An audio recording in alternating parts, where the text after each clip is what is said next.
Assalamualaikum warahmatullahi wabarakatuh. Waalaikumsalam warahmatullahi wabarakatuh. Yang kami hormati Ibu Kepala SMA Negeri 2 Bayan, yang kami hormati Bapak Ibu Guru SMA Negeri 2 Bayan. Puji syukur kita aturkan kehadirat Allah SWT karena pagi hari ini kita berkesempatan untuk hidup bersama, belajar bersama kembali. Dan pada kesempatan istimewa ini kita akan belajar mengenai budaya positif, dan harapannya nanti akan menjadi satu insight baru di sekolah ini, menjadi budaya yang baik dan kita kembangkan. Dan beruntung sekali Bu Endah pada pagi ini akan membagikan hal tersebut bersama kita. Nah Bapak Ibu, sebelum kita melaksanakan kegiatan diseminasi ini, mohon izin untuk menyampaikan keseluruhan acara. Yang pertama nanti pembukaan, kemudian dilanjutkan dengan sambutan sekaligus pengarahan dari Ibu Kepala Sekolah, dan nanti ya kita tunggu-tunggu Bapak Ibu akan segera dibagikan diseminasi mengenai budaya positif yang akan disampaikan oleh Ibu Endah Susanti. Gitu. Baik Bapak Ibu, untuk mengawali kegiatan pada pagi hari ini kita berdoa terlebih dahulu. Berdoa dimulai.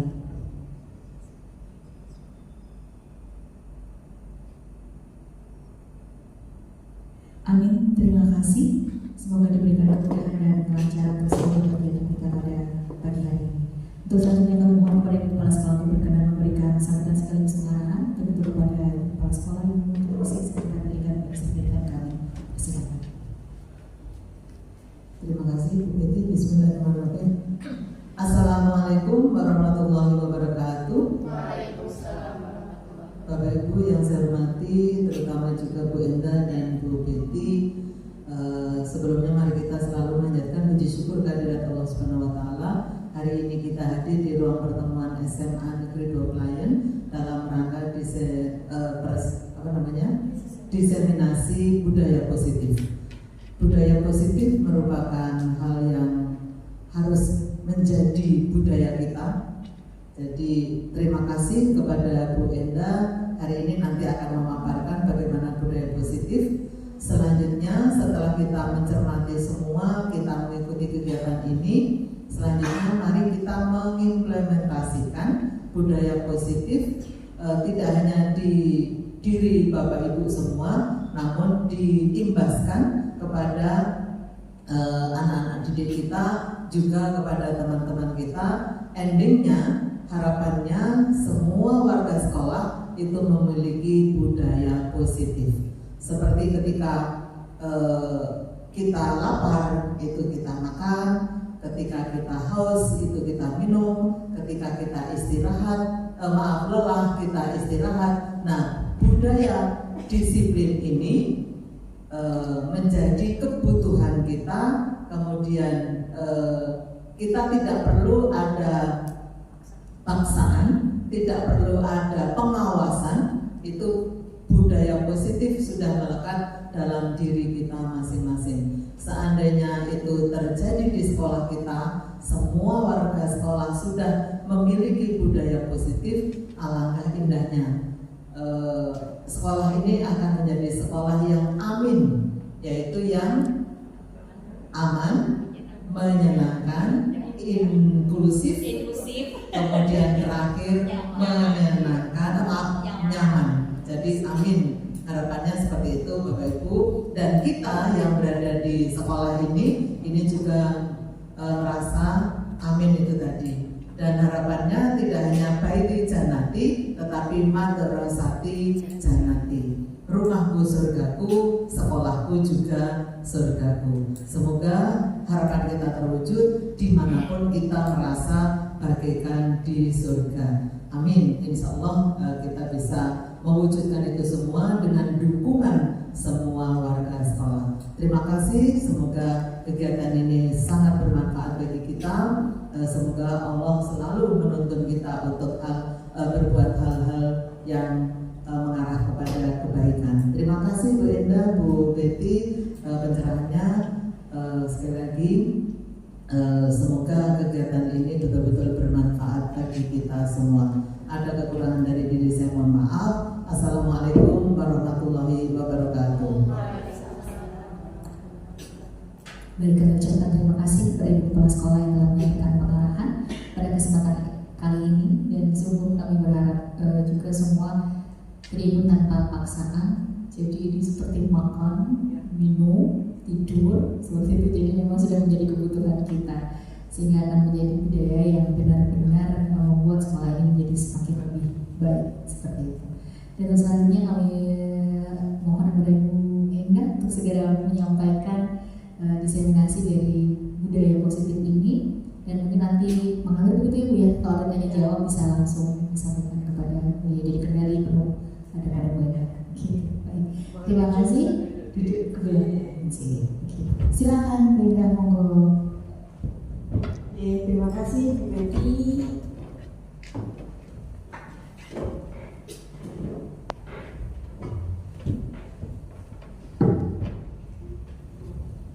Bismillahirrahmanirrahim. Assalamualaikum warahmatullahi wabarakatuh.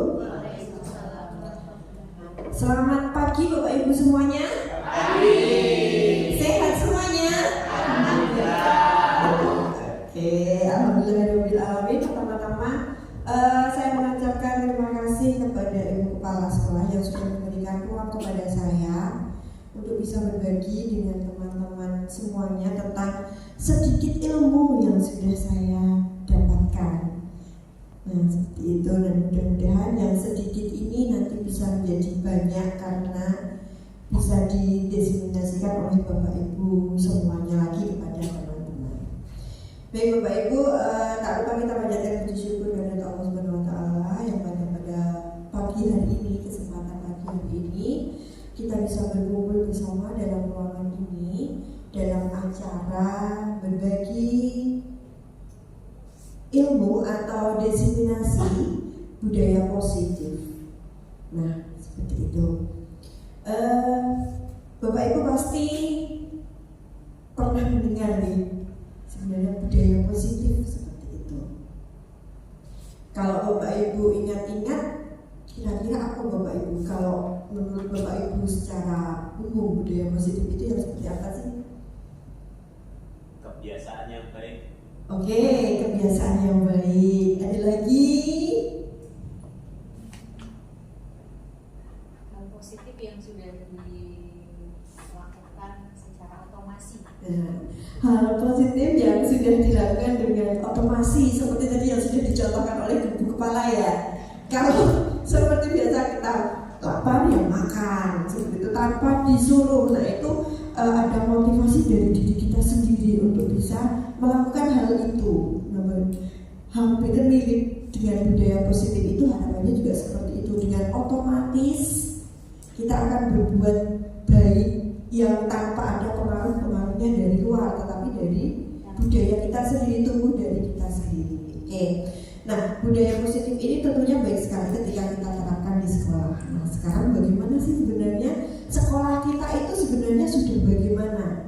Apakah sudah melakukan budaya positif itu, atau masih baru grooming-grooming seperti itu, grooming-grooming untuk belajar menanamkan budaya positif kepada seluruh warga, ataukah memang sudah dengan lancar kita menerapkan budaya positif ini? Oke. Apakah Bapak Ibu sering menyumai pelanggaran atau perilaku buruk yang dilakukan oleh murid?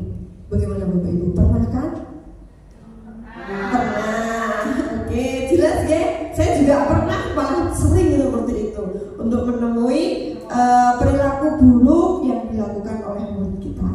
Contohnya apa Bapak Ibu perilaku buruk? Buang sampah sembarangan, apalagi ngegame pas pelajaran, tidur.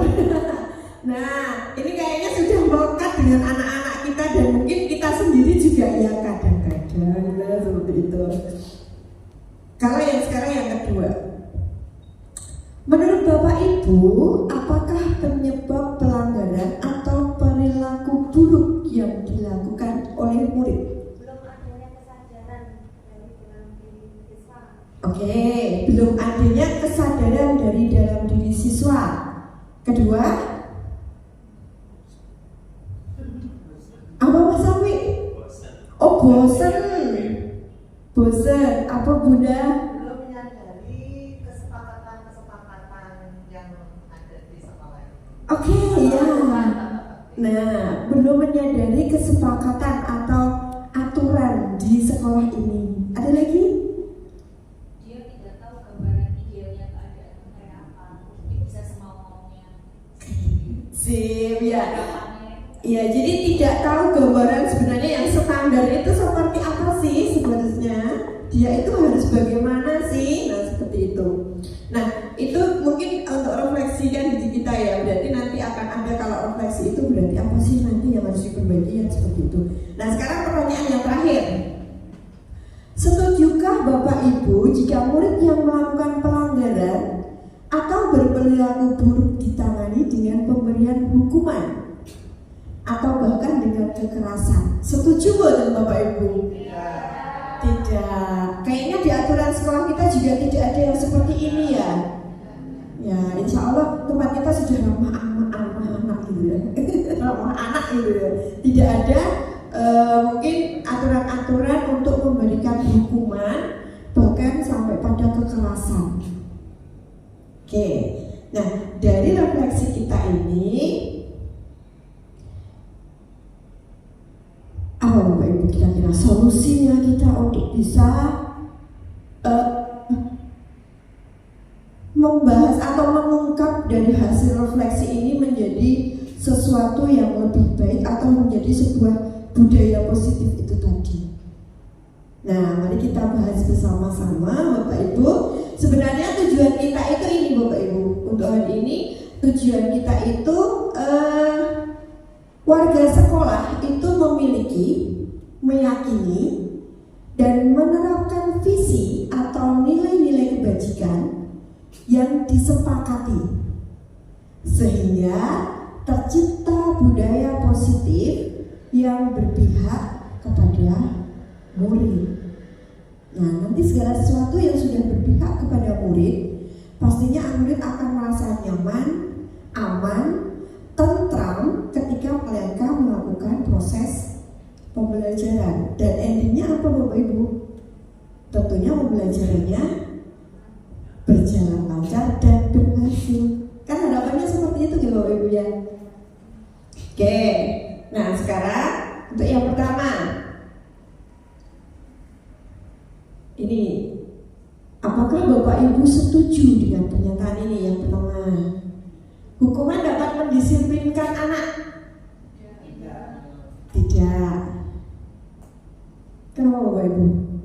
Kira-kira kenapa hukuman itu tidak bisa tidak dapat untuk mendisiplinkan anak?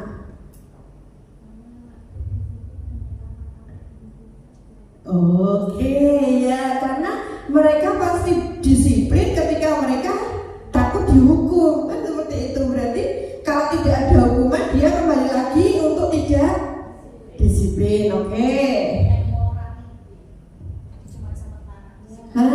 Sementara sadar sementara, nanti semaput lagi gitu. Yeah. Yang kedua, pemberian hukuman dengan hal positif seperti membaca atau membersihkan halaman sekolah dapat meningkatkan disiplin anak. Bagaimana Bapak Ibu? Setuju apa tidak? Ya juga ya. Nanti malah dia jadi ada trauma baca buku. Wah, membuat trauma baca buku, membuat trauma bersih-bersih, ya kan? Oke, sependapat ya Bapak Ibu tidak setuju. Ada yang setuju Bapak Ibu? Enggak ya? Oke, sekarang yang terakhir. Memberi penghargaan dapat meningkatkan motivasi belajar anak. Bagaimana kalau ini Bapak Ibu? Enggak juga, nanti teman. Teman. Bagaimana? Jadi bersyarat dia. Berarti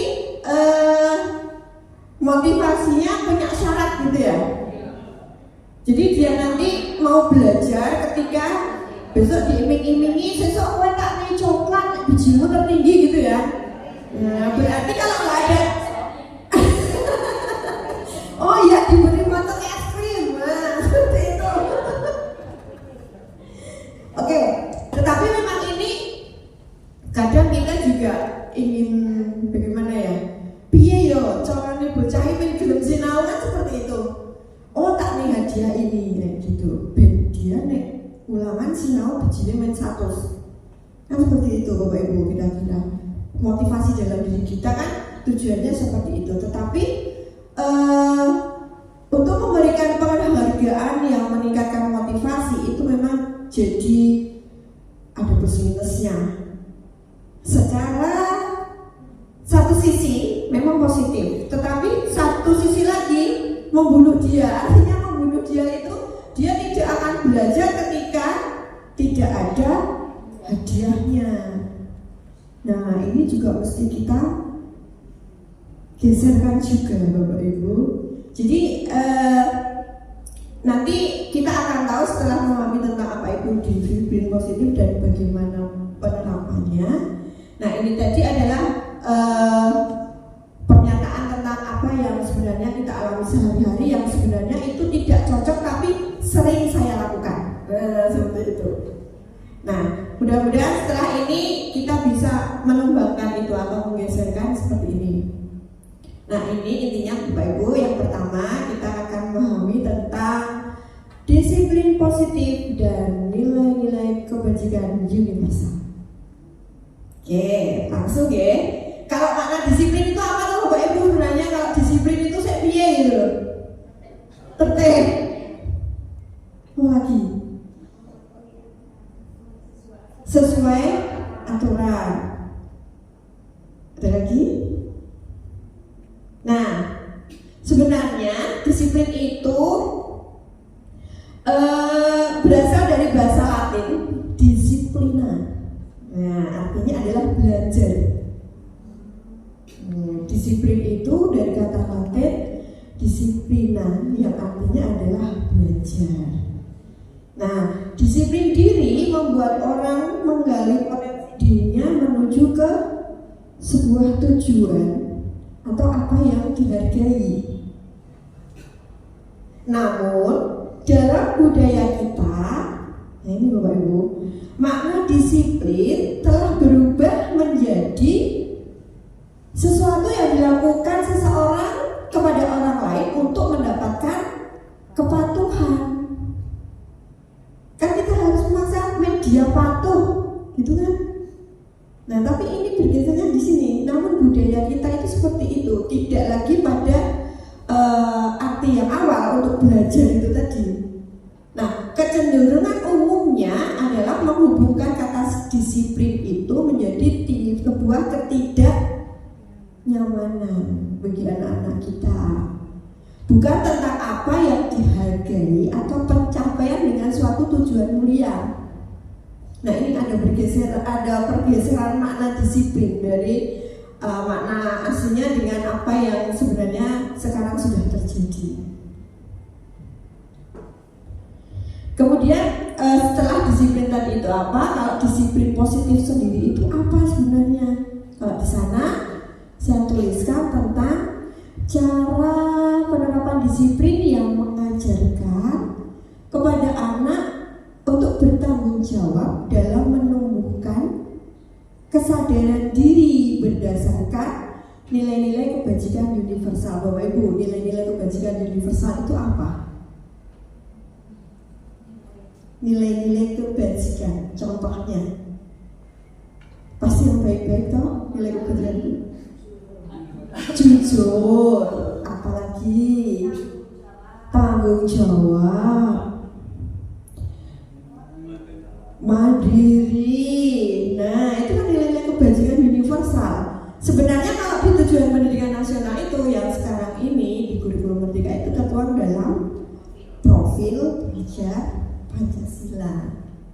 Nah, itu jadi disiplin positif itu sebenarnya cara penerapan disiplin kepada yang mengajarkan anak untuk bertanggung jawab dan menumbuhkan kesadaran diri berdasarkan nilai-nilai kebajikan. Itu sebenarnya maknanya disiplin positif. Nah, disiplin itu akan terwujud dengan adanya motivasi internal, bukan karena pengaruh eksternal. Seperti tadi ada penghargaan, ada hukuman, itu kan namanya motivasi eksternal. Kalau internal itu yang tumbuh dari dirinya sendiri, dan itu nanti akan menjadi sebuah kebiasaan. Oke, begitu Bapak Ibu? Oke, itu tentang disiplin. Nah, sekarang ada perubahan paradigma. Perubahan paradigma itu diawali dengan makna kontrol. Kalau kontrol itu apa Bapak Ibu? Kendali. Jangan salah sebut ya Bapak Ibu. Pak untuk bangun ya. Oke. Sekarang, jika Bapak Ibu memiliki sesuatu yang sangat berharga, kemudian ada orang lain yang berusaha dengan segala cara untuk merebutnya, kira-kira apa yang akan Bapak Ibu lakukan? Ini ada dua pilihan Bapak Ibu. Oke, apakah Bapak Ibu akan menyerahkan begitu saja? Mengapa? Apa alasannya? Enggak? Oke, karena berharga ya.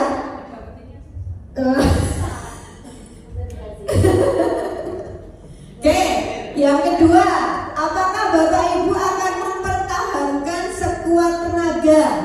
Ya. Kenapa Bapak Ibu? Nyarinya susah, oke. Sampai nggak tidur ya toh. Oke. Nah, sebenarnya siapakah sesungguhnya yang memegang kontrol itu, Bapak Ibu? Nah, diri kita sendiri kan. Ketika ini direbut, ya wes tak naik kan dari diri kita sendiri. Nek direbut mempertahankan, itu kan juga dari diri kita sendiri. Berarti ada motivasi apa tadi Bapak Ibu? Yang dari diri tadi namanya motivasi internal untuk bisa mempertahankan atau melepas. Nah, seperti itu Bapak Ibu, makna kontrol di sini itu tadi dengan adanya perubahan paradigma. Nah, kemudian perubahan paradigma teori kontrol ini nanti ada 4 hal. Yang pertama, ilusi guru mengontrol murid. Jadi kita itu punya kendali kontrol untuk gue nangkep ini, gue kudu ini. Nah, seperti itu kan Bapak Ibu? Iya enggak? Ya, nah itu namanya ilusi kontrol guru. Ilusi guru mengontrol murid. Kedua, ilusi bahwa kritik membuat orang merasa bersalah dapat menguatkan karakter. Enggak kan? Iya. Tadi lek kontrol itu koyone apik buat kita tapi tidak buat anak kan. Kemudian kritik itu untuk menguatkan karakter, tapi ada juga yang dikritik jadi lemah kayak gitu, mengakibatkan negatif. Kemudian yang ketiga, ilusi bahwa semua penguatan positif efektif dan bermanfaat. Nyatanya tidak kan Bapak Ibu, ketika diberi hadiah tadi, dia akan belajar ketika hanya akan diberikan hadiah. Kemudian yang terakhir, ilusi bahwa orang dewasa memiliki hak memaksa. Kita memaksa, kamu harus belajar miliki. Padahal bocah ini rasanya saya tidak suka membaca tuh. Padahal kita juga harus, ayo dibaca di sana. Nah seperti itu. Nah ini teori-teori kontrol yang kita lakukan, tapi sebenarnya itu tidak pas. Begitu, Ibu. Nah, kemudian ilusi kontrol merupakan dampak jangka panjang. Jadi dampaknya itu mungkin tidak langsung. Anak itu kadang dia memendam seperti itu. Tapi ini ilusi kontrol merupakan dampak jangka panjang dari penerapan teori stimulus respon. Adanya stimulus, ada respon yang dipelopori.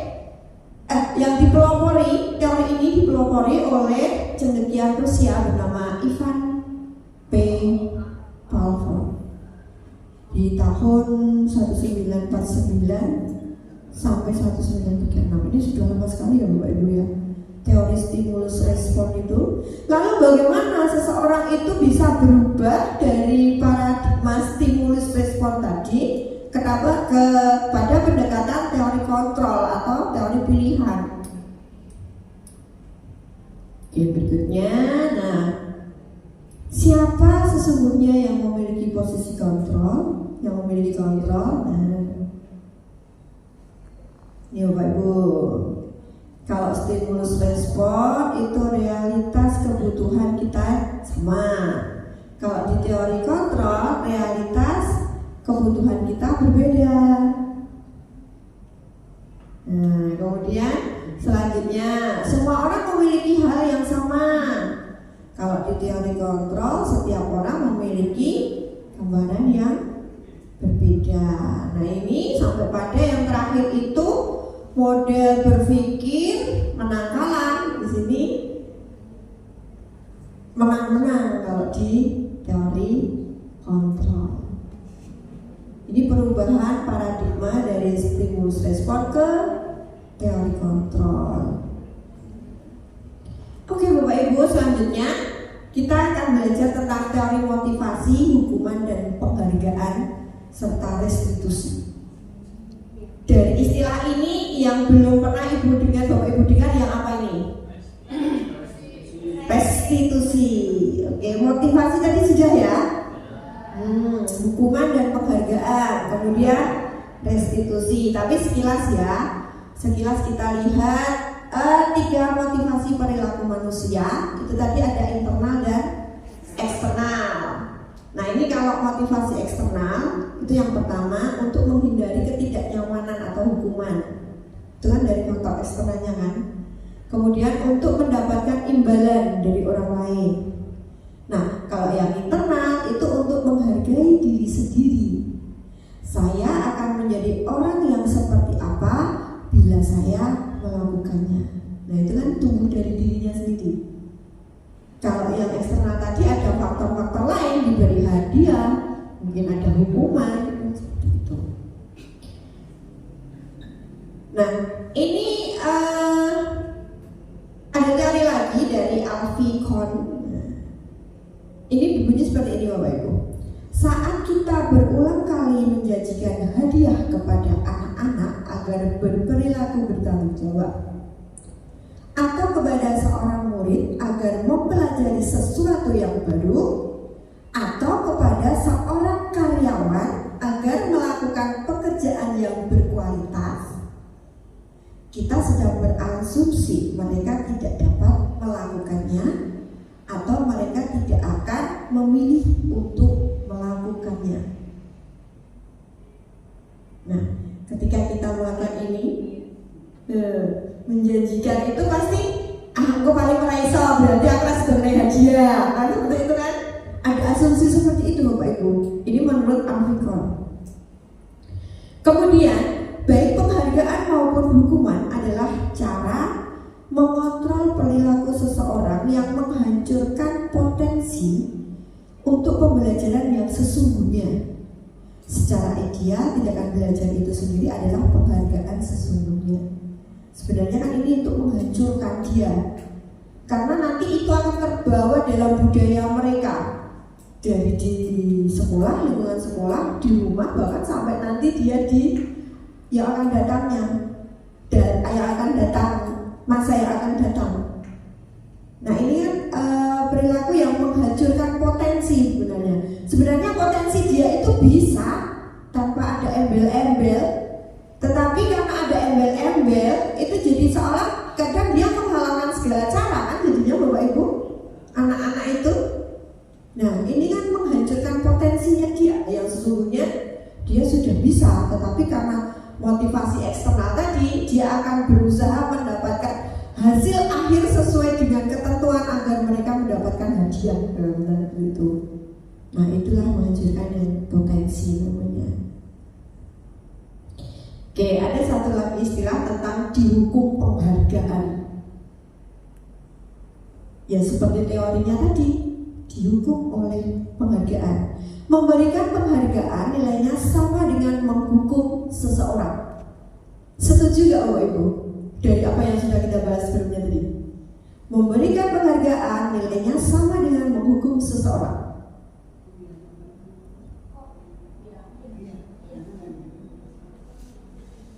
Bagaimana Pak Untung?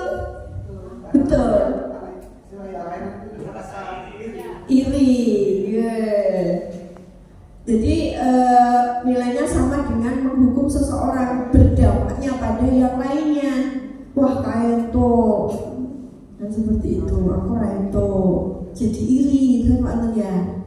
Nah, ini nanti akan berpengaruh baik jangka pendek maupun jangka panjang. Kemudian yang menjadi penghargaan itu tidak efektif. Kemudian bisa jadi merusak hubungan. Ya kan, kalau persaingan tidak sehat kan jadi merusak hubungan. Kemudian penghargaan mengurangi ketepatan. Artinya ketepatan apa Bapak Ibu di sini maknanya? Penghargaan mengurangi ketepatan. Apa ini? Oke, jadi kalau penghargaan itu mengurangi ketepatan itu jadi gini, kalau mereka sudah melihat, oh sing kae garap ini, berarti aku ki ngene iki wis apik. Sebenarnya ketepatannya kan lebih lagi. Nah, bisa lebih dari situ. Nah, seperti itu. Kemudian penghargaan menurunkan kualitas, ada hubungannya dengan ketepatan di atasnya. Kemudian penghargaan mematikan kreativitas. Jelas itu. Pasti ini 1, 2, 3 ini yang di bawah ini berhubungan. Akhirnya pasti mematikan kreativitas mereka. Nah.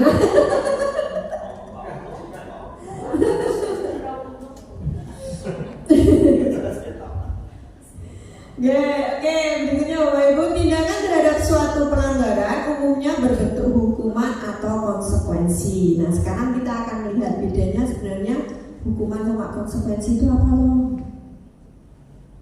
Nah, perbedaan hukuman dan konsekuensi. Kalau hukuman itu sesuatu yang menyakitkan dan harus terjadi. Misalnya ada hukuman lari lapangan 10 kali. Nah, ketika kamu datang terlambat, nah itu hukuman kan berarti Bapak Ibu. Kalau konsekuensi itu memang sesuatu yang harus terjadi, konsekuen. Kalau gue rasional berarti ya bojomu elek, konsekuensinya seperti itu. Nah, seperti itu. Kemudian yang kedua, membuat anak sakit baik fisik maupun hatinya untuk jangka waktu lama. Jadi menghukum itu sebenarnya menyakiti anak itu. Nah, tapi kalau konsekuensi itu membuat anak merasa tidak nyaman dalam jangka waktu yang pendek. Hanya itu saja saat itu, ketika pendek, nanti selanjutnya dia akan memperbaiki. Harapannya seperti itu. Anak membenci kedisiplinan kalau hukuman. Kalau konsekuensi, anak menghargai disiplin. Kalau hukuman itu paksaan, nah kalau konsekuensi itu dari stimulus, ada apa? Hukuman itu mendorong anak menyakiti diri sendiri. Kalau konsekuensi mendorong agar anak mudah menyesuaikan diri atau beradaptasi. Kemudian konsep diri yang buruk kalau hukuman itu ini sama ya berarti ya, hukuman dengan konsekuensi. Konsep diri yang buruk ini juga konsep diri yang buruk. Anak belajar untuk menyembunyikan kesalahan. Berarti ini untuk berbohong di sini. Anak belajar untuk mematuhi peraturan. Kemudian hukuman yang terakhir, marah, rasa bersalah, dipermalukan, merasa tak dihargai. Kalau konsekuensi itu kehilangan hak, dibuat tidak nyaman, diasingkan untuk sementara. Untuk sementara. Nah, ini perbedaan antara hukuman dan konsekuensi. Ini tadi awalnya ini ya Bapak Ibu, tindakan terhadap suatu pelanggaran umumnya berbentuk hukuman atau konsekuensi. Nah, terus ini perbedaannya, nih hukuman ini piye toh, nih konsekuensi piye toh. Nah, seperti itu. Sekarang Bapak Ibu, yang pertama, ini hukuman atau konsekuensi menurut Bapak Ibu. Menunggu di luar gerbang sekolah selama 1 jam pelajaran karena terlambat datang. Hukuman. Setuju semuanya? Kehilangan 10 menit jam istirahat untuk mengerjakan tugas karena terlambat datang dan selama 10 menit. Konsekuensi. Oke. Murid diminta untuk push up 10 kali karena tidak menggunakan seragam sesuai ketentuan. Kuman. Memberikan coretan yang dibuatnya di meja tulis. Membersihkan coretan yang dibuatnya di meja tulis sekolah. Di meja tulis sekolah. Konsekuensi. Lari mengelilingi lapangan basket 2 kali karena terlambat 10 menit untuk pelajaran PJOK.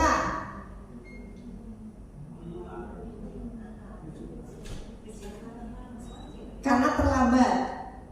Berarti apa ini? Hukuman. Murid disuruh melepas sepatu seharian di sekolah karena tidak mengenakan sepatu hitam. Hukuman. Menggantikan kertas tugas teman yang telah dicoret-coret. Konsekuensi. Berdiri di depan kelas karena tidak bisa menjawab pertanyaan dari guru. Hukuman. Ya seperti itu ya Bapak Ibu. Jadi kita sebenarnya harusnya cenderung ke hukuman apa konsekuensi Bapak Ibu? Konsekuensi. Oke.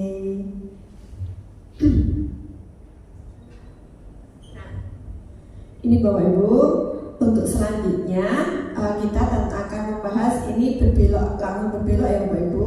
Kita akan membahas tentang sebuah keyakinan kelas. Tadi sudah membahas tentang hukuman dan konsekuensinya. Nah sekarang ada istilah lagi namanya keyakinan kelas. Nah kenapa itu disebut keyakinan kelas bukan peraturan kelas?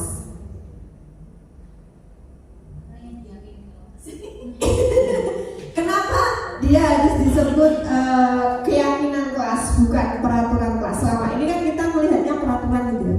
Peraturan untuk belajar di laboratorium gitu. Nah peraturan itu kesannya memaksa. Nah berdasarkan kesepakatan dari seluruh warga. Nih, suatu keyakinan akan lebih memotivasi seseorang dari dalam. Nah, keyakinan itu berarti memotivasinya dari dalam. Seseorang akan lebih tergerak dan bersemangat untuk menjalankan keyakinannya daripada hanya sekedar mengikuti serangkaian peraturan. Sama kan dengan murid-murid? Ini alasan pentingnya membentuk keyakinan kelas bukan peraturan kelas. Nah, keyakinan kelas itu sebagai acuan untuk menerapkan restitusi. Tadi ada restitusi yang Bapak Ibu. Nah nanti ini keyakinan kelas dulu, baru nanti ke restitusi. Nah sekarang bagaimana caranya Bapak Ibu membuat keyakinan kelas itu bagaimana? Pernahkah Bapak Ibu itu ada suatu kegiatan untuk membuat keyakinan kelas? Kalau dulu namanya sering melakukan kontrak belajar ya Bapak Ibu. Nah, kontrak belajar itu kan cenderung keinginan guru memaksa anak berkontrak seperti itu kan. Dan itu mungkin ada dari anak sendiri yang aku kerjanya megah gini kan seperti itu kan Bapak Ibu. Nah itu dulu kita trennya itu membuat kontrak belajar. Nah dikontrak namanya itu. Tetapi sebenarnya kontrak belajar itu menyiksa anak kalau kita tidak memberikan sebuah pengertian atau sebuah alasan yang membuat mereka itu ikhlas melakukan kan seperti itu. Nah sekarang kita rubah Bapak Ibu, mari kita besok membuatnya tidak kontrak belajar tetapi keyakinan kelas. Nah keyakinan kelas itu sebenarnya seperti ini Bapak Ibu, berawal dari peraturan di kelas, ya kan, menjadi sebuah keyakinan kelas. Kalau sudah yakin ada ini keyakinan kelas, pasti ada lingkungan positif dalam kelas tersebut yang akan membuat atau mencerminkan tentang budaya positif. Nah, anunya seperti itu. Jadi kita awali dengan di sekolah pasti ada tata tertib seperti itu kan. Nah dari peraturan ini kita ubah menjadi sebuah keyakinan kelas. Nah kemudian dari keyakinan kelas itu akan membentuk sebuah lingkungan positif dalam kelas tersebut dan pada akhirnya membentuk sebuah budaya positif. Nah ini bedanya peraturan kelas dengan keyakinan kelas. Nek aturan kan pasti dengan diawali dengan tidak boleh apa, tidak boleh apa, gitu kan? Itu aturannya.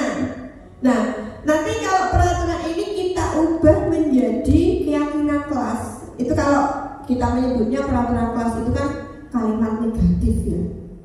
Kita ubah kalimat negatif ini menjadi keyakinan kelas, kalimat positif. Misalnya, tidak boleh ramai atau berisik. Ini keyakinan kelas, sebenarnya ini contoh keyakinan kelas yang sudah saya praktekkan di kelas Bapak Ibu. Nah ini menjadi keyakinannya berbunyi seperti ini. Belajar di kelas dengan kondusif atau tidak ramai. Nah pasti rasanya beda kan Bapak Ibu ketika kita tidak boleh ramai kan gitu. Kemudian kalau kita ubah menjadi belajar di kelas dengan kondusif atau tidak ramai, pasti anak itu tidak akan memberontak seperti yang di awal.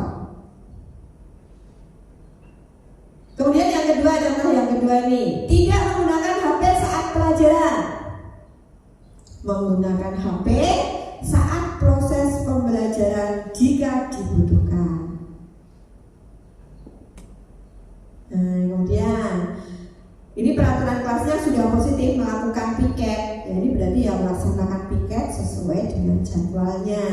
Nah ini piket ini sangat rawan Bapak Ibu di kelas karena kelasnya itu sekarang kotor. Setiap guru pasti kotor. Kalau saya pas masuk ke kelas itu pasti selalu dalam keadaan kotor. Entah itu mau jam pertama, mau jam habis istirahat, sama kondisinya itu. Gak tahu anak-anak itu seperti apa. Nah jadi ini memang harus menjadi perhatian kita untuk melakukan piket atau melaksanakan piket, dan mungkin untuk dari diri pribadi mereka masing-masing kan menjaga kebersihan dirinya masing-masing. Kemudian contoh yang ketiga ada peraturan kelas tidak boleh mendengarkan musik.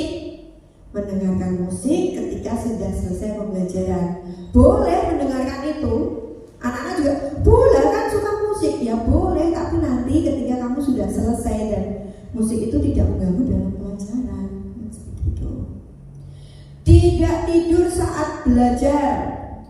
Nah, tidak tidur ya berarti dia harus memperhatikan guru saat pembelajaran. Tidak makan saat pelajaran. Nah, makan ketika istirahat. Coba dari ini Bapak Ibu, kalau dirasakan itu kalimatnya enak, yang peraturan apa yang keyakinan Bapak Ibu? Keyakinan kan, itu akan berdampak lebih positif kepada anak-anak. Karena ketika kita bilang tidak, pemberontakannya pasti akan seperti itu. Oke, itu contohnya Bapak Ibu. Kemudian, nah tadi ada kebijakan universal itu ya. Nah, kita harus menunjukkan ke anak juga dengan keyakinan kelas yang sudah dibuat itu, sebenarnya ada nilai-nilai kebajikan apa sih kalau kamu itu melakukan itu. Nah, kita juga jelaskan di sini misalnya ada tertib, disiplin, menghormati. Nah, jadi mereka paham. Jadi menghormati saya bilang, oh ya memperhatikan guru ketika dalam pelajaran seperti itu, memperhatikan temannya jika berpendapat dan seperti itu. Jadi dia tidak akan asing dengan istilah-istilah kebajikan itu. Kadang itu tertib, ayo ngomong gue tertib, tapi ngerti tertib bisa kayak ngomong kan seperti itu. Nah dengan ini kan mereka ada bisa dicontohkan dengan keyakinan-keyakinan kelas itu. Nah ini sebenarnya saya ada video sih Bapak Ibu. Bentar ya, mudah-mudahan sudah terkirim. Tapi videonya ini pendek. Tapi ini kok belum masuk. Ini sebenarnya panjang Bapak Ibu, tapi saya hanya mencuplik saja dari bagaimana proses kita untuk membuat keyakinan kelas. Nah, jadi di awal anak itu saya suruh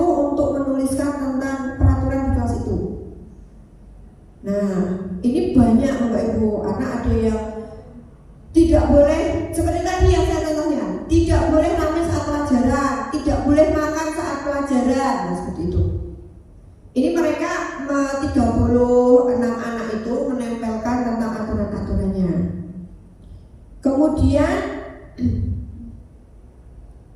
setelah itu kita rangkum bersama. Peraturan itu kita jadikan dengan keyakinan.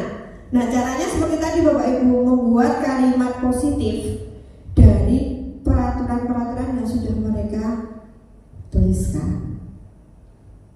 Nah, seperti itu. Tapi kemarin saya memandunya memang menuliskannya di slide seperti itu. Jadi ini bersama-sama sebenarnya mirip-mirip, anak-anak itu mirip-mirip nulisnya. Tidak boleh ramai saat pelajaran, tidak boleh tidur, itu mirip-mirip. Jadi ketika saya simpulkan dalam satu kelas itu tadi, ada ini.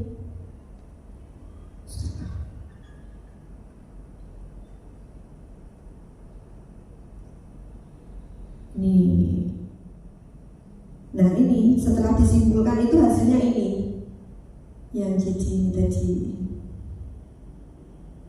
Ini saya membuat keyakinan kelas ini di kelas 10E4. Oke. Nah itu jadi kira-kira Bapak Ibu berarti bisa mempraktekkan ya nanti membuat keyakinan kelas. Apa saja tadi tahapan pertamanya Bapak Ibu? Menuliskan peraturan dulu, terus mengubah peraturan itu menjadi kalimat positif, terus berikutnya mengelompokkan dengan yang berikutnya itu dari keyakinan kelas itu dituliskan tentang kebijakan nilai kebajikan. Nah, sebenarnya setelah itu ada Bapak Ibu, terus ada kesepakatan. Berarti kalau keyakinan kelas seperti ini, nanti tugasnya Bapak Ibu guru itu seperti apa? Kemudian tugasnya murid itu seperti apa? Nah, nih, ini saya contohkan kemarin hasilnya itu di sini. Nah, ada kesepakatan juga Bapak Ibu. Berarti setelah ada kesepakatan kelas atau keyakinan kelas tadi, anak-anak itu terus bilang, berarti tugasnya bu guru gini. Berarti kalau tugas guru, murid harus bagaimana?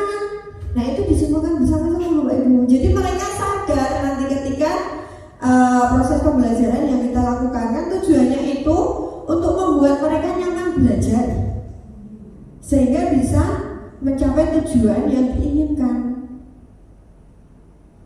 Nah seperti ini. Kemudian terakhir nanti dicari kesepakatan.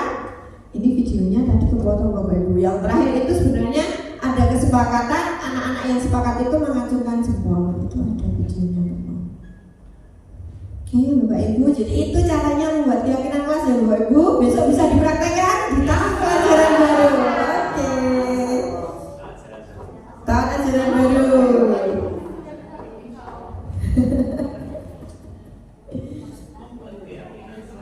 Oke.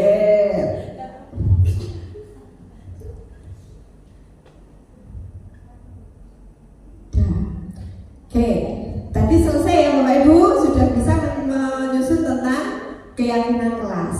Nah, sebenarnya Bapak Ibu, kalau anak-anak itu sering berbuat yang aneh-aneh, itu sebenarnya alasannya kenapa sih Bapak Ibu? Misalnya ngomong dewe di kelas, itu sebenarnya dia pengen diapakan? Nah, pengen diperhatikan, berarti dia mungkin kurang apa Bapak Ibu? Kurang perhatian, kurang kasih sayang, kan seperti itu. Nah, pengen eksis, pengen diakui keberadaannya.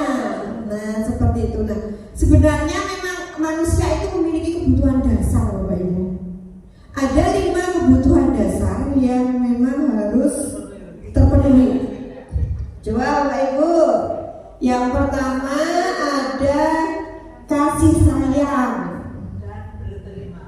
Nah, dan rasa diterima. Kita sudah punya kasus Bapak Ibu, ada anak yang tidak merasa diterima di kelas, efeknya apa Bapak Ibu? Introvert, tidak mau masuk ke kelas, gitu ya Bu ya. Nah, kemudian ada penguasaan. Dia memiliki penguasaan. Kemudian ada kesenangan. Jadi orang hidup itu butuh senang Bapak Ibu. Betul. Kemudian kebebasan, kemudian ada kebutuhan bertahan hidup. Nah sekarang,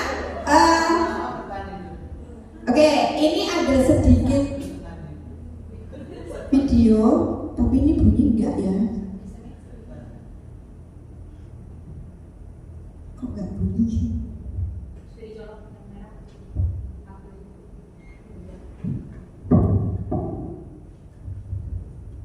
Ini tentang kebutuhan dasar manusia itu dijelaskan.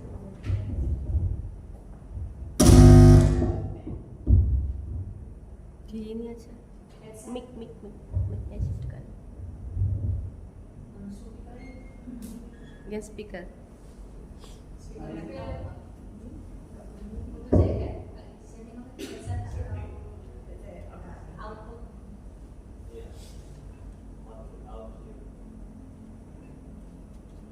Ini ya.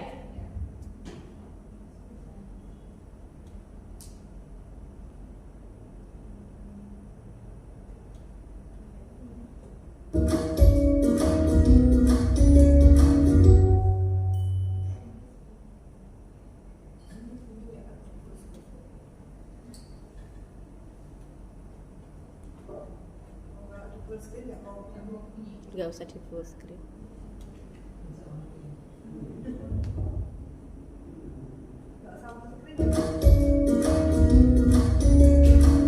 Mari kita lihat bersama. Salam dan bahagia Ibu dan Bapak guru hebat.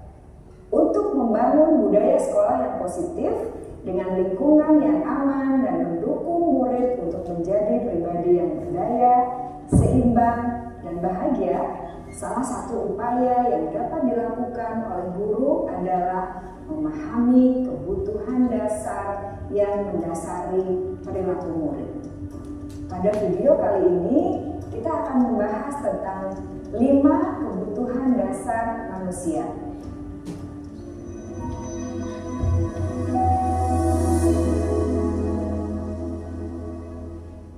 Ki Hajar Dewantara dalam salah satu kutipannya menyatakan, kita ambil contoh perbandingannya dengan hidup tumbuh-tumbuhan.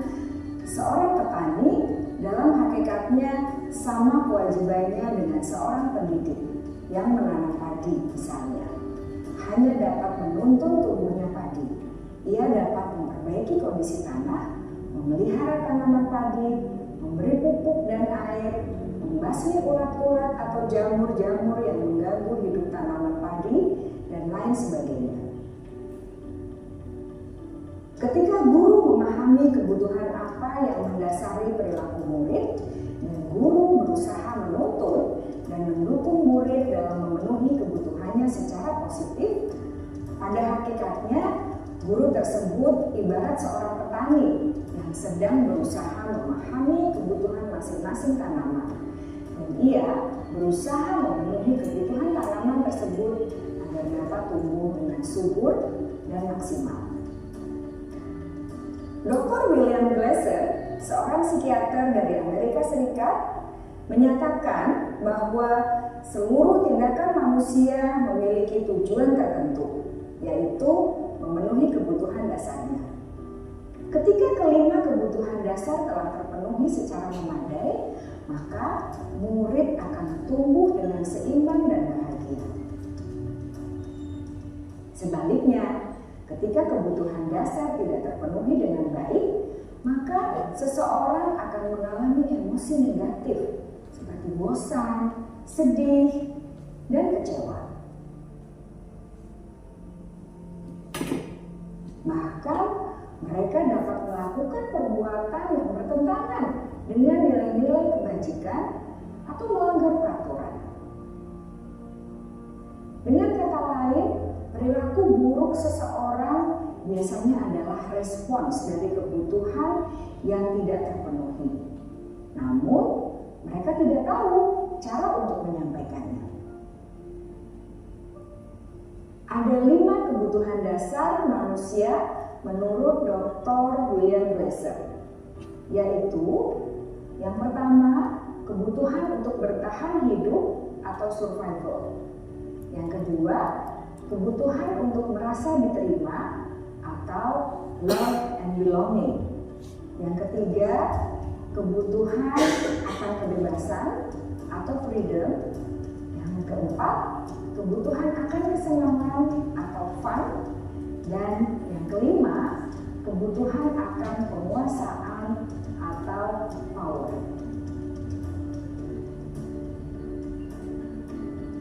Kebutuhan dasar yang pertama adalah kebutuhan yang bersifat fisiologis untuk bertahan hidup atau survival.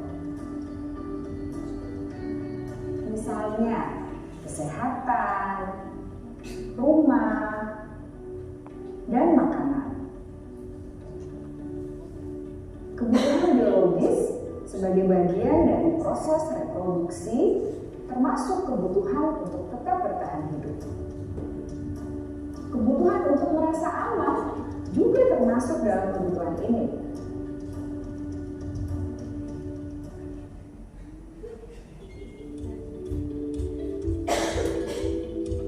Agar murid dapat belajar dengan baik, kebutuhan mereka akan rasa aman, pangan, sandang, dan papan harus terpenuhi. Bagaimana mungkin mereka dapat belajar dengan baik bila mereka datang ke sekolah dengan perut yang lapar atau bila rumah mereka kebanjiran?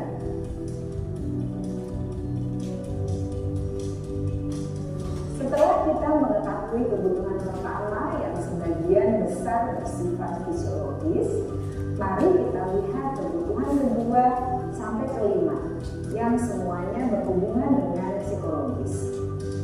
Mari kita lihat kebutuhan yang kedua, yaitu kebutuhan akan perasaan diterima oleh kelompok atau komunitasnya, atau kebutuhan love and belonging. Kebutuhan ini meliputi keinginan untuk tetap terhubung dengan orang lain seperti teman, keluarga, teman kerja, dan kelompok di mana kita tergabung. Setiap murid ingin menjadi bagian yang berharga dari kelas dan juga sekolah. Mereka juga ingin diterima oleh orang lain dan kelompoknya. Bahkan, murid yang terlihat paling cuek pun jauh di dasar hatinya pasti ingin merasa diterima. Sebagai guru, seharusnya kita dapat menerima murid kita apa adanya, sesuai dengan kodratnya. Karena setiap murid adalah unik. Mereka memiliki kekuatannya masing-masing, sehingga guru seharusnya bisa menciptakan kesempatan untuk murid berkolaborasi dan memiliki ikatan emosi satu sama lain. Murid-murid yang memiliki kebutuhan yang besar untuk merasa diterima, biasanya mereka belajar karena suka pada gurunya, dan mereka juga suka bekerja dalam kelompok. Kebutuhan yang ketiga adalah kebutuhan akan kebebasan atau kebutuhan membuat pilihan. Murid harus diberi kesempatan untuk membuat pilihan dan bertanggung jawab atas pilihan yang mereka telah ambil. Memberi mereka kebebasan bukan berarti membiarkan mereka melakukan apa saja yang mereka mau, melainkan lebih memberi mereka kesempatan untuk membuat pilihan, menyuarakan pendapat mereka dengan percaya diri, dan memberi mereka kesempatan untuk mencoba hal-hal yang baru. Pembelajaran dengan metode yang beragam dan menarik juga akan memenuhi kebutuhan murid tentang kebebasan ini. Pembelajaran berdiferensiasi, di mana guru menyediakan beberapa jenis tugas yang bisa dipilih oleh murid sesuai minat mereka, sangat baik untuk mengembangkan murid menjadi lebih mandiri dan memiliki motivasi internal. Karena kebutuhan akan kebebasan pada dasarnya adalah kebutuhan untuk mandiri, memiliki otonomi, memiliki pilihan, dan mampu mengendalikan arah hidupnya sendiri.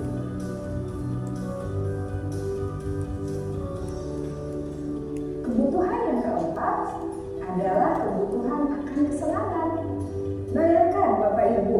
hidup tanpa rasa senang. Betapa menyedihkannya. Glasser menghubungkan kebutuhan akan kesenangan dengan belajar. Jangan sepelekan kebutuhan murid untuk merasa senang di kelas. Sebagai guru, jangan ragu-ragu untuk dengan sengaja memasukkan kegiatan yang menyenangkan dalam kelas. Murid-murid dengan kebutuhan dasar kesenangan yang tinggi ingin menikmati apa yang mereka lakukan. Mereka juga konsentrasi tinggi saat mengerjakan hal-hal yang disenangi.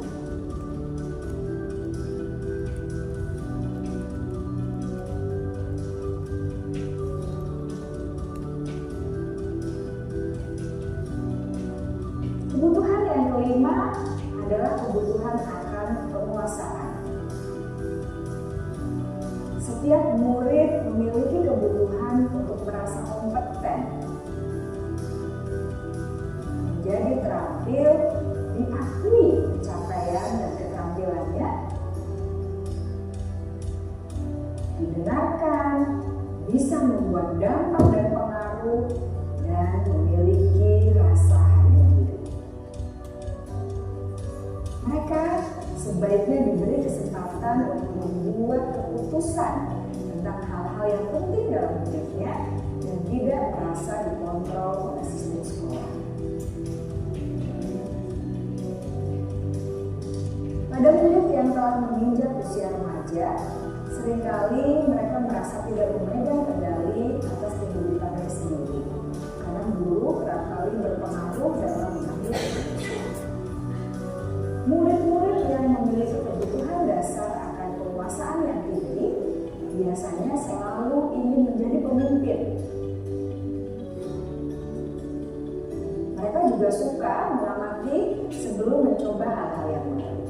Mereka juga perfeksionis dan merasa kecewa bila melakukan kesalahan.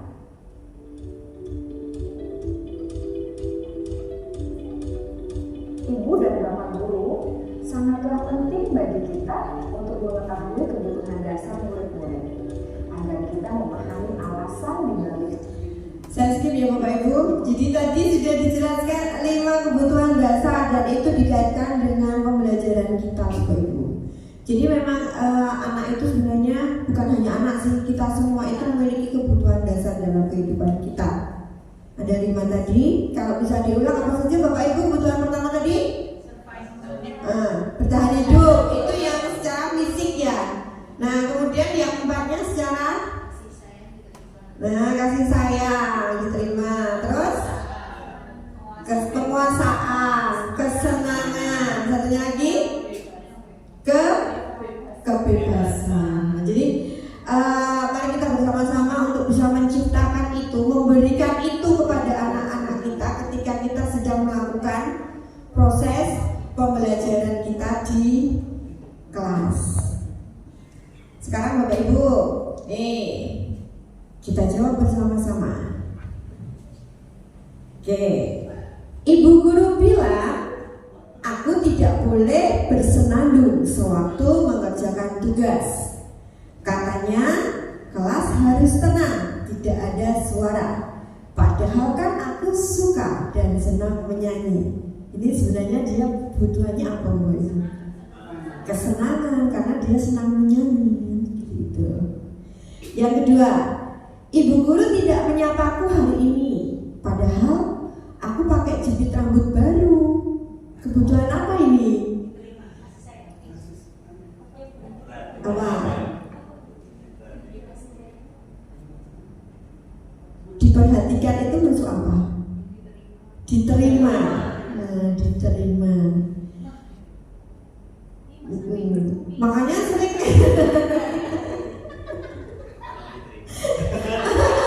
diterima ya Mas Ami.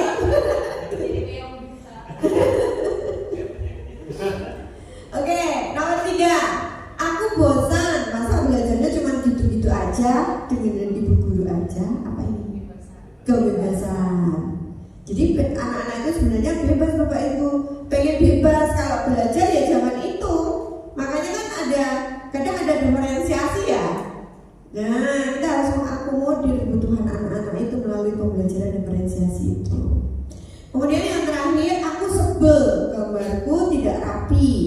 Malah ibu guru nunjukin ke teman-temanku di depan kelas. Apa ini kebutuhannya?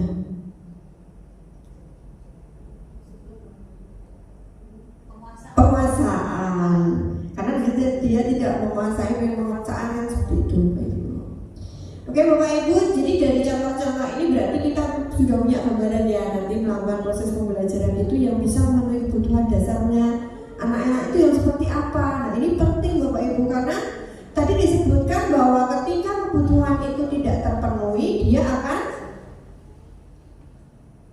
akan merasa sedih, akan melawan, kan jadinya seperti itu kalau kebutuhan dasarnya tidak terpenuhi. Oke, dengan adanya kebutuhan ini, guru itu punya posisi kontrol Bapak Ibu di kelas itu. Nah, posisi kontrol guru itu ada 5. Bapak Ibu kira-kira yang mana ini? 1. Posisi kontrol sebagai penghukum. Kemudian yang kedua itu pembuat rasa bersalah. Yang ketiga itu sebagai pemantau. Yang keempat sebagai teman. Dan yang terakhir sebagai manajer. Yang mana Bapak Ibu kira-kira? Bapak Ibu ada di nomor berapa ini? Kira-kira pengennya yang mana? Keinginan Bapak Ibu pengen yang mana? Pak Untuk pengen yang mana Pak Untuk? Nomor 5.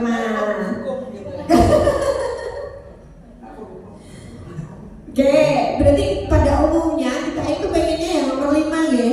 Nah, tapi untuk bisa meraih itu memang kita harus banyak belajar dan penuh dengan kesabaran. Ini ada video lagi Bapak Ibu, ini contoh-contohnya mau diputarkan nggak Bapak Ibu? Hah? Baru diputarkan Bapak Ibu? Ini berapa menit ya nanti? Coba sekilas ya Bapak Ibu. Nanti kalau terlalu lama ya kita cut. Sini kamu.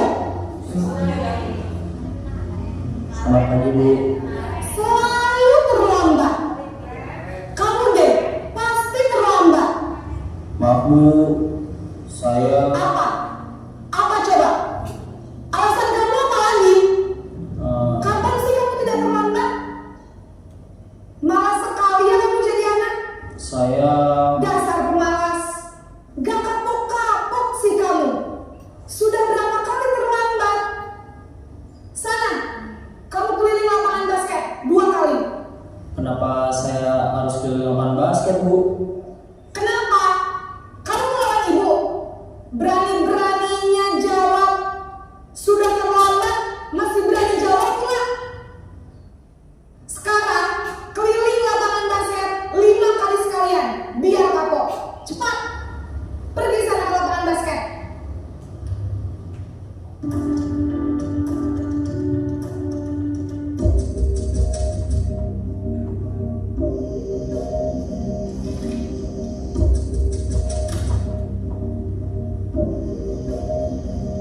Naren,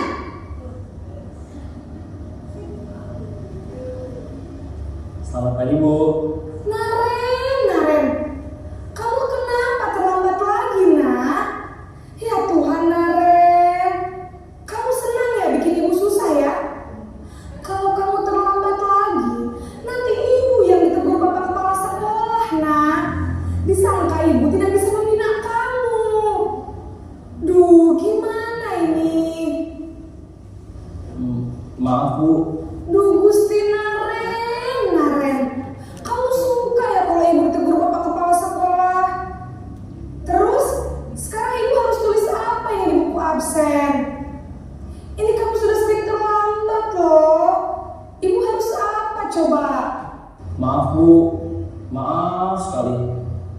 Ya sudah, lain kali jangan bikin ibu susah lagi ya nak ya. Ibu tidak akan kuat lagi kalau kamu begini terus. Bisa jantungan kalau ibu tegur bapak kepala sekolah. Sana cepat ke kelas. Maaf ya Bu, maaf sekali.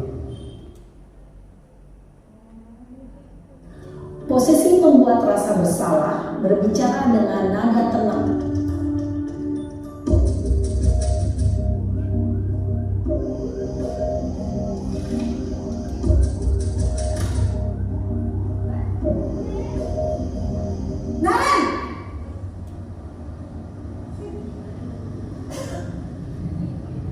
Bu. Wah, sudah jam berapa ini nak? Terlambat lagi ya sayang. Iya Bu, Saat habis ibu saya lupa membangunkan saya Bu. Kamu malah menyalahkan ibu kamu. Kamu bukannya anak yang larinya paling kencang. Kok terlambat sih? Iya Bu, saya memang terlambat bangun tadi. Jadi biarpun saya lari kencang, tetap gak kekejar Bu. Ya sudah sana, nanti lain kali larinya lebih kencang lagi ya, biar gak terlambat lagi. Bikin seneng ibu demi ibu, bisa kan? Bisa lah Bu. Ya sudah sana masuk kelas, ibu beresin urusan absen kamu. Kamu ini ada-ada saja.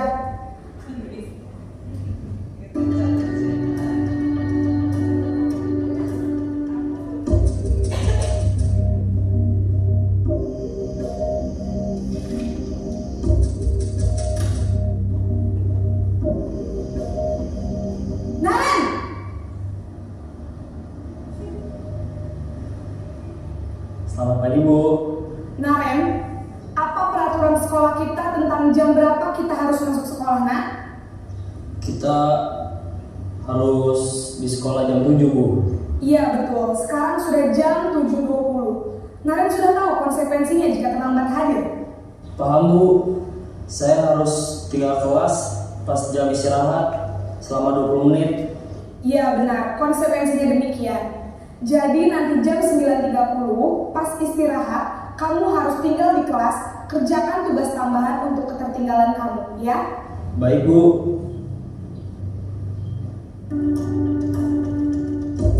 Nah, ini posisi yang diinginkan kan Bapak Ibu, yang terakhir posisi manajer.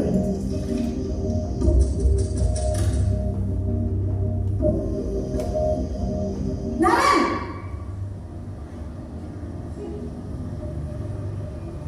Selamat pagi Bu. Selamat pagi Naren. Maaf Bu, saya terlambat. Iya, sekolah masuknya jam 7, sekarang sudah jam 7.20. Jadi sekarang bagaimana ini Naren? Maaf Bu, saya lupa setel alarm saya semalam. Baiklah, menurut kamu, keyakinan sekolah yang mana yang perlu kamu tingkatkan? Menghargai diri sendiri dan orang lain mungkin ya Bu. Setuju. Jadi, apakah Naren meyakini prinsip saling menghormati tersebut? Iya Bu, saya meyakininya. Apakah Naren bersedia memperbaiki masalah keterlambatan ini? Bersedia Bu. Bagaimana kamu akan perbaiki masalah keterlambatan ini? Saya akan coba untuk tidak lupa menyetel alarm saya Bu. Baik, kalau Naren lupa menyetel alarm di rumah, ada orang yang kira-kira bisa bantu mengingatkan tidak? Ada Bu, kakak saya, Kak Emma. Ada lagi selain Kak Emma? Selain Kak Emma, ada ibu saya. Baik, jadi yang mengingatkan Naren adalah Kak Emma dan ibu kamu ya? Kira-kira akan mulai setel alarm kapan nih Naren? Setelah pulang sekolah, akan segera saya lakukan. Baik, jadi Naren akan setel alarm untuk bangun besok pagi dan akan diingatkan oleh kakak dan ibunda Naren ya. Ada lagi yang mungkin perlu dilakukan Naren agar tidak terlambat bangun lagi? Tidak ada Bu. Baik Naren, terima kasih untuk kerjasama kamu. Sekarang kamu perlu kembali ke kelas untuk belajar. Baik Bu, terima kasih. Ya, oke Bapak Ibu, berarti posisi terakhir itu yang posisi kita inginkan ya Bapak Ibu ya. Di sana berarti kita kalau jadi manajer itu harus apa dulu Bapak Ibu di situ tadi? Menanyakan dulu alasannya kenapa, kemudian kesepakatannya seperti apa, terus usahanya bagaimana agar tidak mengulangi lagi. Nah, itu adalah posisi yang memang kita inginkan, tetapi kenyataannya memang kadang kesabarannya itu yang menguji kita ya. Oke Bapak Ibu, mudah kita bisa menjadi guru sebagai posisi kontrol sebagai manajer, tidak yang pemberi hukuman, tidak yang apa tadi pembuat rasa bersalah. Nah ini kalau pembuat rasa bersalah itu nanti ujung-ujungnya bisa gantung diri loh Bapak Ibu. Nah ini ekstrimnya seperti itu loh. Kemudian memang kita menginginkan sebagai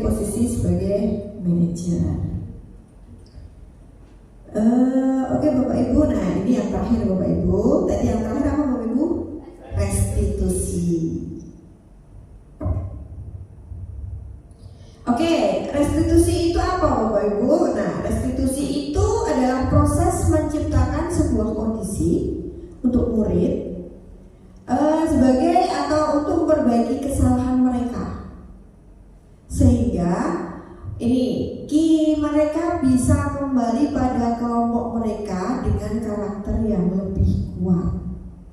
Nah, restitusi juga merupakan proses kolaboratif yang mengajarkan murid untuk mencari solusi untuk masalah mereka dan membantu murid berpikir tentang orang seperti apa yang mereka ingin menjadi seperti apa itu, dan bagaimana mereka harus memperlakukan orang lain. Ini menurut pendapatnya Gozen.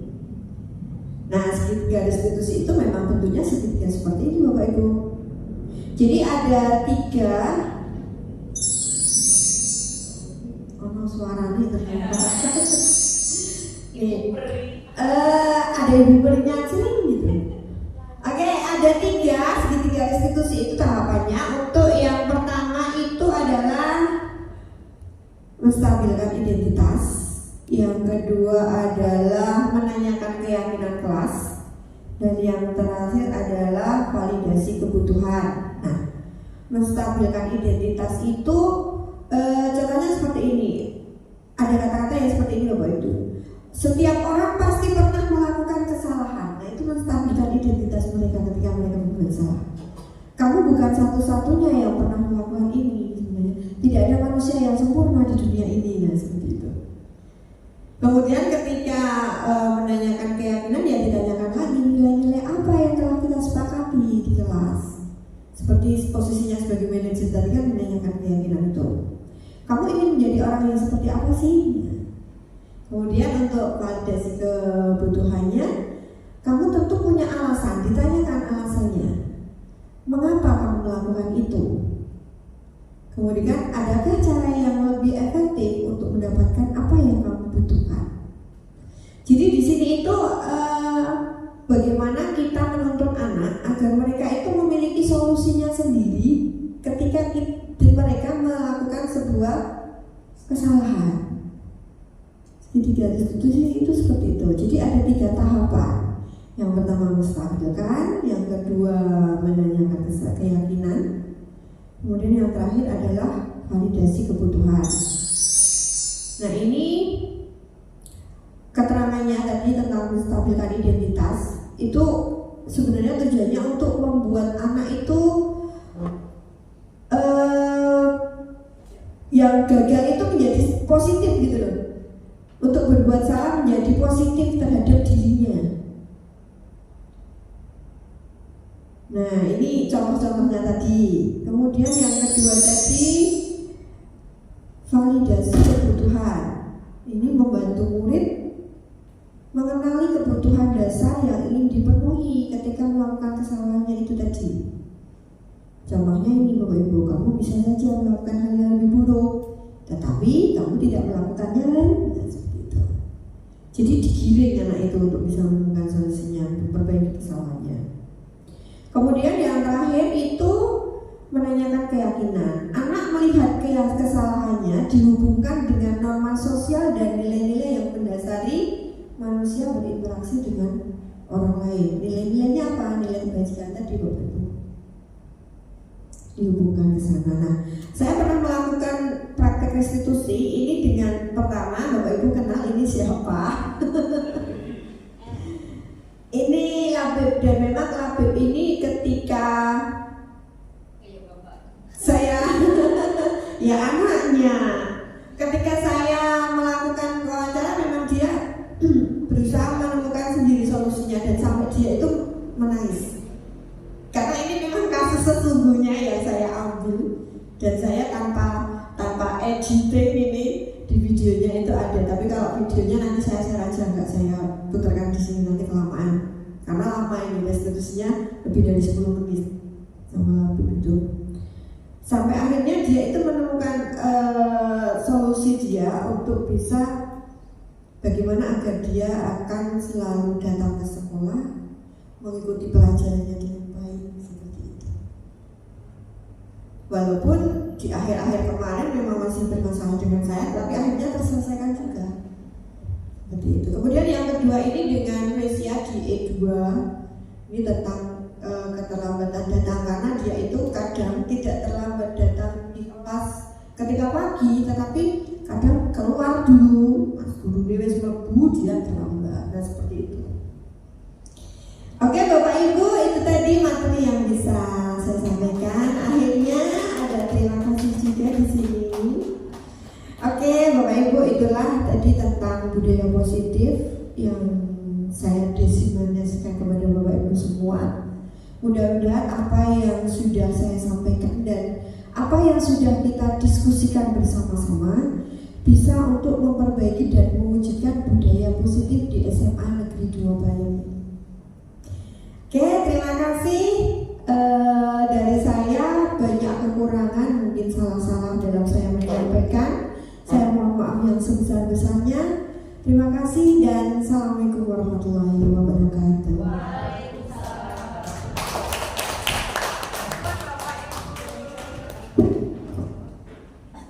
Mau ada tanya jawab Bapak Ibu? Tidak? Oh iya, sudah tidak. Baik, terima kasih Bu Endah Susanti. Mari Bapak Ibu berikan aplaus yang meriah untuk diseminasi budaya positif yang telah disampaikan oleh Bu Endah. Semoga apa yang telah disampaikan ini lambat laun akan kita terapkan, insya Allah begitu, dan akan betul menjadi budaya yang positif di sekolah kita untuk memberikan pelayanan yang terbaik bagi anak-anak didik kita.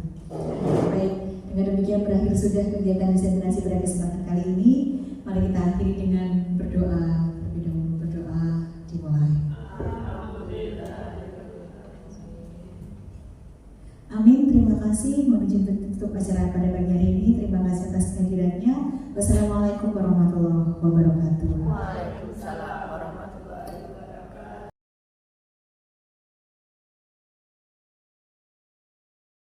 Assalamualaikum warahmatullahi wabarakatuh. Apa? Tentang keyakinan kelas. Nah, keyakinan kelas itu meyakinkan untuk diri kita. Bagaimana kelas itu menjadi nyaman atau menjadi aman ketika kita melakukan proses pembelajaran, sehingga nanti pembelajaran itu bisa kita laksanakan dengan senang dan kamu bisa mencapai apa yang artinya kamu bisa paham dengan materi itu, bisa belajar dengan riang tanpa ada sebuah paksaan.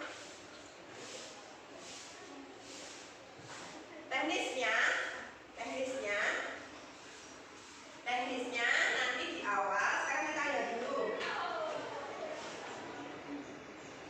bagaimana proses yang kamu hadapkan ketika pembelajaran. Contohnya apa?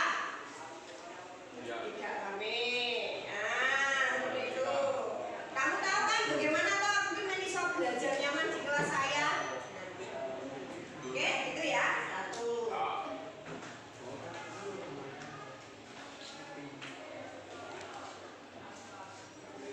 Ya, nulis satu boleh, lebih dari satu boleh, bebas. Oh, maksudnya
pendiam sih.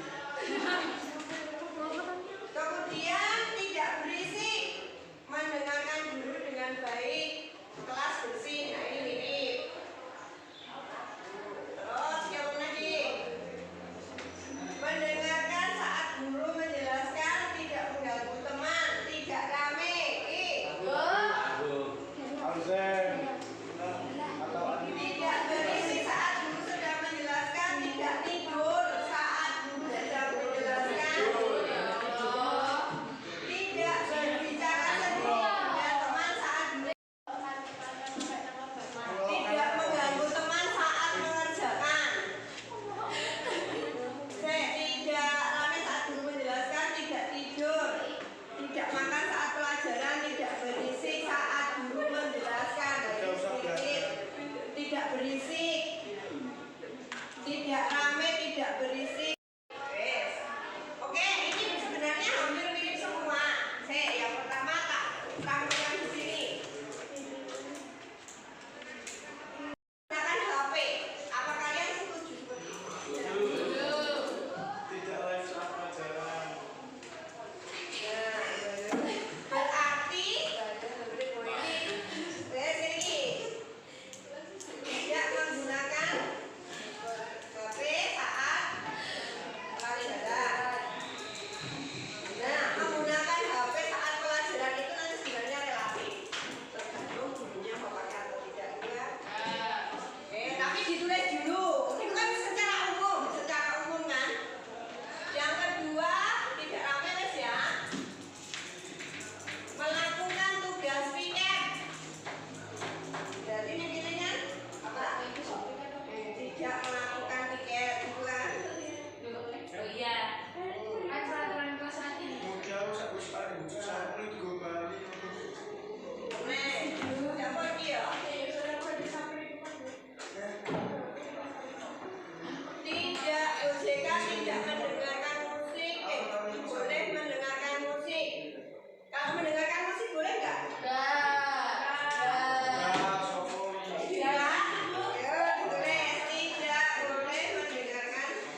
Disiplin. Seorang disiplin. Nah, kira-kira apa? Nilai keberhasilannya yang pertama apa? Jadi peraturan kelas ini yang pertama kamu bisa apa? Nilai itu yang bisa kamu ambil apa? Disiplin. Oke, disiplin. Apa? Jiwa Pancasila. Jangan tahu diri yang lainnya. Kata-kata lain. Apa? Selain disiplin apa? Mandiri. Menjadi lebih fokus. Berfokus. Ya.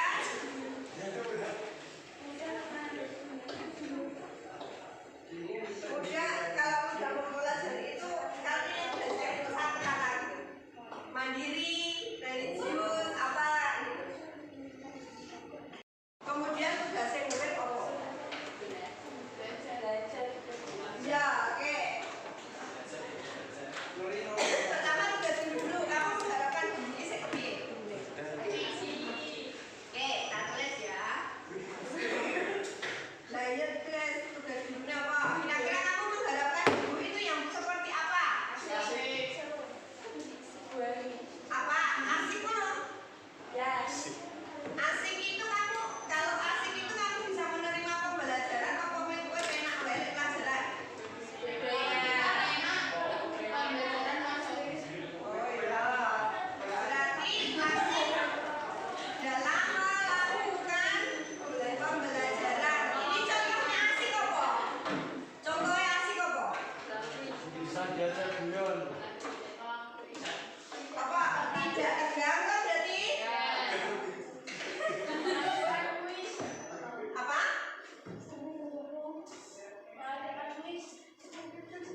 Oh ya wes, berarti ini tersendiri adanya kuis.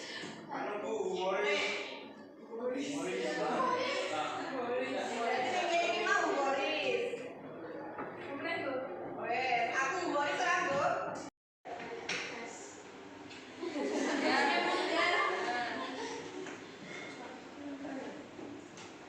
Tidak melulu teori. Jadi tidak selalu. Nah kalau materinya memang teori piye?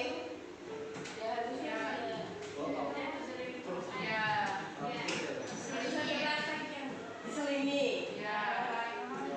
Bukan selangi. Nek matematika piye prakteknya? Ukur pohon. Ya, berarti memang setiap mata pelajaran harusnya bisa ada ini ya. Yes. Apa lagi? Tugas secukupnya itu tak cukup, berarti kurang. Kelebihan? Kan pembelajaran berarti jadi apa? Nek kowe asik, kowe sok apa keberadaan nek jadi rame loh. Nah, jadi nek kudu piye Kak? Ada waktunya. Ada? Ada waktunya batasnya. Jika ingin berguyon. Oh iya. Menyesuaikan kondisi saat pelajaran. Artinya nek pas guyon ya guyon, nek serius ya serius. Sampai pada bagaimana sikap guru, bagaimana sikap kalian dalam proses pembelajaran. Semoga kesepakatan kelas ini bisa benar-benar kita lakukan sehingga pembelajaran kita menjadi menyenangkan dan mencapai tujuan yang diinginkan. Mau lihat video? Seperti itu. Adakah terakhir saya memastikan ada yang tidak sepakat? Oke, sekarang yang sudah sepakat aturkan jempol. Bu Sari dari depan dulu.